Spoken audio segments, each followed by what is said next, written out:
morning, Marianas. I'm Troy Torres. And I'm Danielle Baza. It is 6:06 a.m. on Wednesday, the 13th of July. Good morning.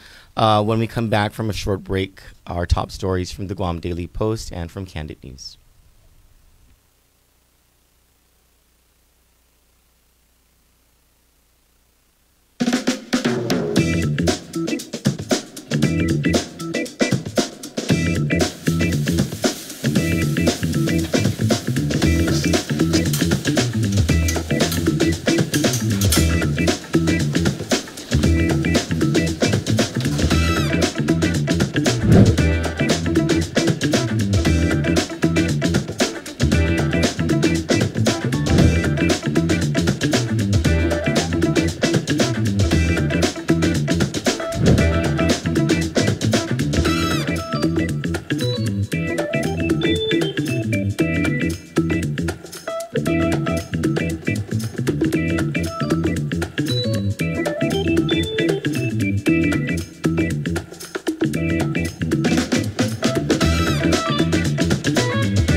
When our political forefathers and foremothers laid the foundation for the Commonwealth, they dreamed of greater opportunities for our people. In 1975, when nearly 80% of the people voted for Commonwealth, they too dreamed for a better life, for themselves and their children. Nearly 50 years after the election of hope, we have forgotten how to dream like our ancestors did. They dreamed of taking pride in being self-governing under the stars and stripes. They dreamed of new opportunities to make a life in these beautiful islands. Today, abandoned buildings remind us of foreign investors who rushed in to make a quick buck, who then left us with empty buildings, monuments to forgotten promises.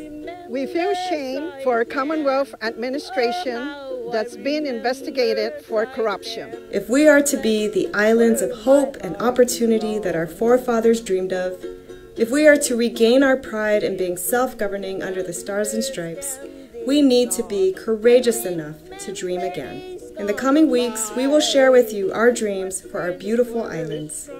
My running mate, Layla Fleming Staffler, and I will also share with you our plans to turn those dreams into reality. Layla and I invite you to make this journey with us. We humbly ask for your vote. Let's make our collective dreams a reality in the Sablan Staffler administration. By doing so, we will bring back pride in our Marianas.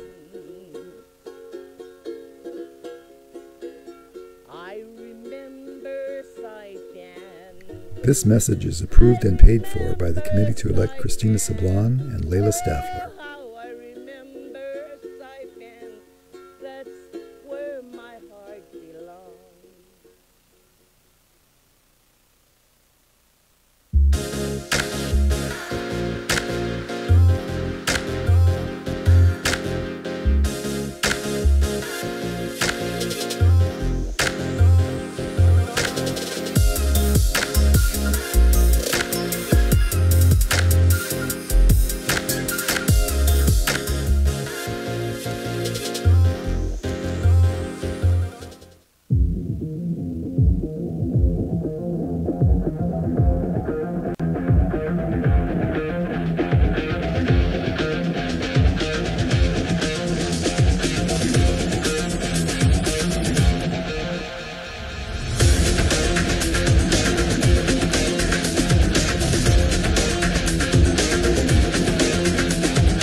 Welcome back.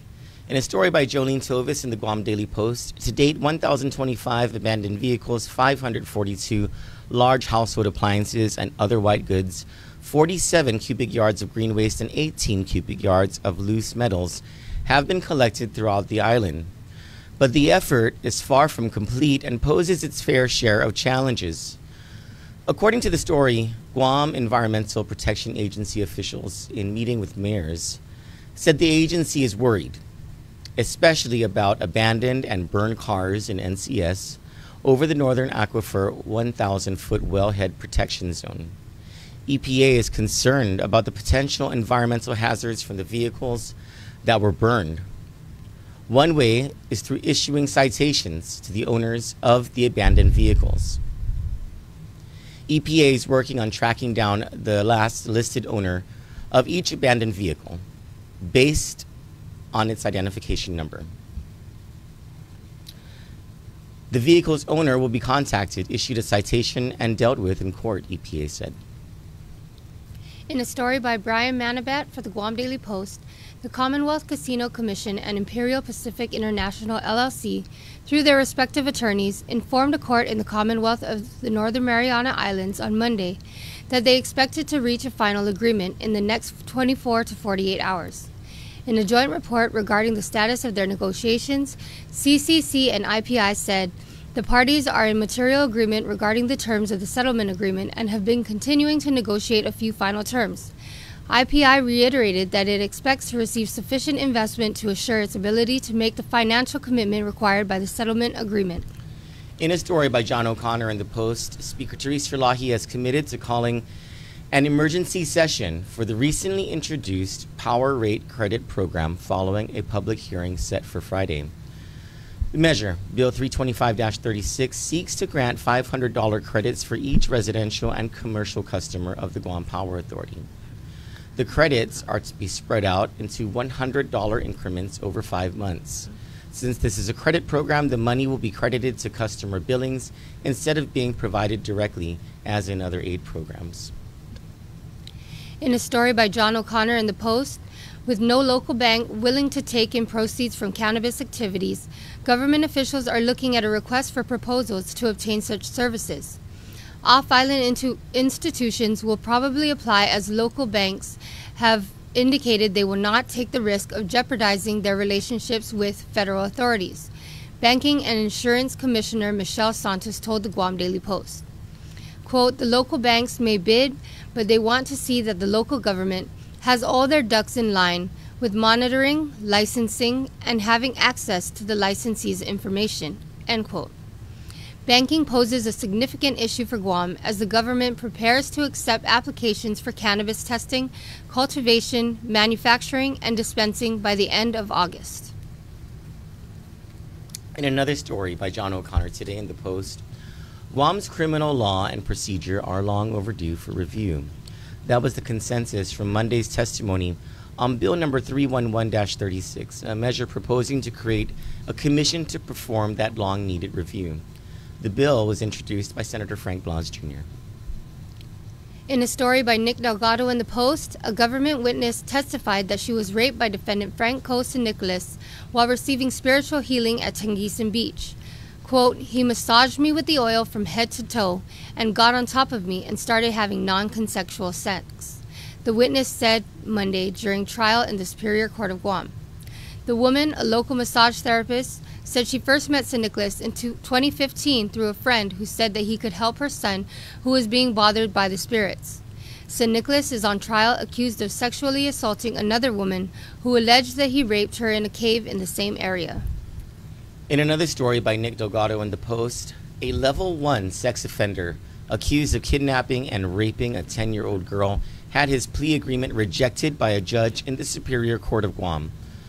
Paul Santos Mofnis Jr., 56, appeared Tuesday before Judge Maria Senzon. Judge Senzon noted the plea deal would land Mofnis in prison for 15 years after admitting to the crime. She said the court is gravely concerned with the agreement, noting Mofnis has prior rape convictions. It was said in court that the parties are working on a new deal that would require more jail time. In another story by Nick Delgado in the Post, attorney Mark Smith's defense counsel will argue before a federal court judge why the remaining charges he was convicted of in the District Court of Guam should be tossed. The convictions against Smith stand for theft of government property, conspiracy to commit money laundering, 3 counts of engaging in monetary transactions with proceeds of specified unlawful activity, and 2 counts of laundering of monetary instruments. He appeared Tuesday before Chief Judge Ramona Manglotna. The judge acquitted Smith of conspiracy to commit wire fraud and 26 counts of wire fraud. Prosecutors want the court to reconsider its decision. A hearing on that request is set for September 2nd. The defense argued that the verdict returned against Smith was not valid and demanded a new trial. Smith was accused of receiving housing payments as a Section 8 housing program landlord through his now-deceased friend, Glenn Wong, despite Smith's conflict of interest as Guam Housing and Urban Renewal Authority attorney at the time. Those are your top stories from the Guam Daily Post today. Now in Kandit, we will be covering 3 stories, the first of which comes from a social media post that Democratic senatorial candidate Chris Barnett posted and is going viral. It's something that we want to ask him about, and we want to ask the Democratic Party of Guam what's going on. Here's the 2-minute piece that Mr. Barnett put up. Which of the governor, lieutenant governor teams am I supporting? Well, the way we usually do it is if you have more than one team running under a party banner, everyone kind of cheers for everyone or doesn't really take a side until after the primary and there's a clear winner left. And I'll just be honest with you guys, before I even filed my candidacy, I had an impromptu meeting with the Democratic Party chair, and you know, he laid it out. He said basically when you come to the Lou and Josh things, you kind of have to say you're all in. And, you know, I just think it's a little unfortunate. I've always been a Democrat. I've always been an independent. And for me, I wasn't about to go file my candidacy and then turn tail and run to the next pocket meeting and pledge my allegiance right away. And, I mean, you know, part of the conversation was me saying, well, hey, if I'm going to go over and do the Lou and Josh thing, then I'm probably going to go and check out the other team, too, because, you know, I have supporters on both sides and I want to reach as many voters as I can. And, you know, again, unfortunately, I was told that would be a problem. So I made a decision on my own that I'm going to just kind of walk my own path and go out here and meet as many people as I can. And then we'll see what happens after the primary. Was I bothered by it? Sure, because at the time of that meeting, I had finally, you know, really cemented my decision to run, and I was excited, and that was kind of like my first taste of the politics. I mean, I could do a whole live on this thing, right? But, you know, part of it for me, too, is that we've seen the legislature in this last term really struggle with the role of checks and balances, and I keep saying this, I think that's because there's too much buddy-buddy. And it was even said in this meeting that if I'm not seen at those pocket meetings, you know, that side might not vote for me. So that's a sacrifice I'm willing to take by standing on my principles, though, and so that's why I need you guys' help. Also on Kandit today, there is a special art exhibit at the Isla Center for the Arts commemorating and paying tribute to the life and painted works of the late Adriano Baza Pangilinan. We'll bring you that. Plus our top story today, Congressman San Nicolas, in his State of the Congressional Address, again pushed the issue of essential worker pay, a story that we continue to follow here at Kandit. Get these in-depth stories on CandidNews.com and subscribe to daily news from the Guam Daily Post at postguam.com. Save the date, July 20 at 6 p.m. is Platform 2022, the gubernatorial debate hosted by The Point, Kandit, and the Guam Daily Post collectively. Also, save the date at 6 p.m. on July 28. Kandit will be covering live the Guam Medical Association debate, which will happen at the Hilton Guam Resort and Spa. Stay tuned also for development of a new Kandit show that talks about Filipino politics and culture here on this island. And now we ask you to join us in turning our attention to 93.3 FM, The Point, The Ray Gibson Show, which you can also find live on Facebook at The Point Guam. For Kandit News, I'm Troy Torres. And I'm Danielle Baza. Have a wonderful and blessed day.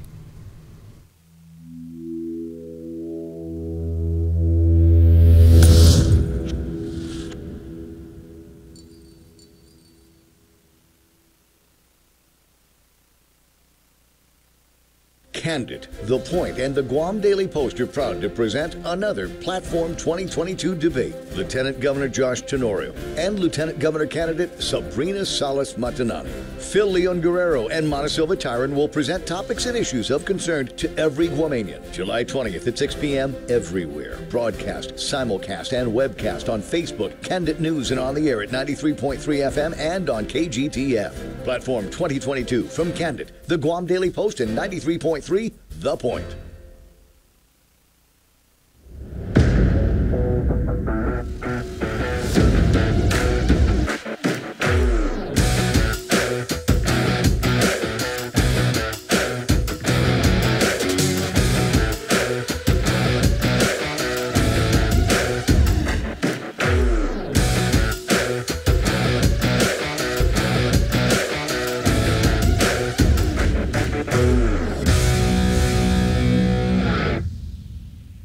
The Jones Act is a 1920 law justified on national security grounds as a means to bolster the U.S. maritime industry. It restricts domestic shipping to vessels that are U.S. built, U.S. owned, U.S. flagged, and U.S. crewed. However, this law boosts cost by banning foreigners from competing and forcing Americans to purchase ships that are up to 8 times more expensive than those built in other countries. The result is higher transportation costs. Shipping oil from Texas to the Northeast, for example, costs 3 times more than importing oil from Africa. Ultimately, consumers foot the bill. In addition, higher shipping costs push freight from ships onto other sources of transportation, such as trucks, which means more traffic and pollution. Meanwhile, this blatant protectionism has failed to benefit builders of ships in the U.S., whose production is less than 1% of those in China and South Korea. Domestic builders have seen over 300 shipyards close since the early 1980s. Jones Act defenders claim the law ensures adequate U.S. ships during times of war, but during U.S. deployments during Operations Desert Shield and Desert Storm, foreign flagged commercial ships carried twice as much equipment as their U.S. counterparts. In fact, the U.S. was so desperate for shipping that it twice requested the use of a cargo ship from Moscow. Both requests were denied. So the Jones Act has failed to achieve its shipbuilding and national security goals while driving up costs for consumers. It's time for this outdated, costly, and ineffective law to be repealed. It's time to end the Jones Act. As a defense attorney, I've represented many people who, if they weren't poor or they had received a higher education, may have taken a different path. As senator, I will propose a scholarship for those whose struggles are less academic and more financial. Let's keep our university full, not our prison. I'm Thomas Fisher. I not only approve this message, I wrote it. Paid for by Tom for Guam, Drake Diaz, Treasurer.